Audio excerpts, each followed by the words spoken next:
Assalamualaikum Bapak Menteri Pendidikan. Tolong ya, anak-anakku suruh sekolah aja, jangan sekolah di rumah. Soalnya saya nggak bisa ngebelajarinya. Saya punya yatim satu sekolah tuh, laki-laki. Saya nggak ngerti masalah pelajaran sekarang itu. Pak Menteri, minta dibelajarin sama saya nggak ngerti, udah tua dan nenek-nenek saya ini Pak Menteri, jadi saya pusing. Enggak itu mah ya, apa tuh? Amal dibuka, pantai dibuka. Tuh. Barang itu mah pendidikan mah nggak dibuka-buka gimana sih? Corona begitu tuh. Nah, enggak, walaupun nggak sekolah kalau dianya kena mah tetep aja kena. Itu mah urusan Allah yang tahu, penyakit mah bukan manusia yang tahu. Saya nak pusing. Kapan hari belajarin cucu, kurang garing. Badan saya yang garing, capek. Belajarin cucu, kayaknya nggak bisa belajarnya. Terus gimana? Sayanya itu kasih dibuka aja, nggak mall dibuka, pantai dibuka, pasar dibuka.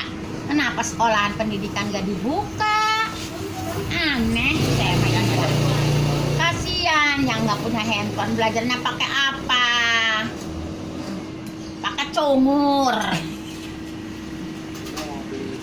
Gue mau beli handphone aja susah, makan mau beli apalagi beli handphone buat makan sehari-hari aja susah. Pak Menteri, udah ya Pak Menteri ya, kasihan ya sama anak didik tuh, suruh sekolah aja semua ya Pak Menteri yang baik ya, Menteri Pendidikan yang baik ya, terus sekolah aja. Pada kepusingan orang tuanya, tangga-tangga saya pada pusing memasak, ngebelajarin anaknya kan keganggu, masaknya gosong. Kan bikin dosa doang.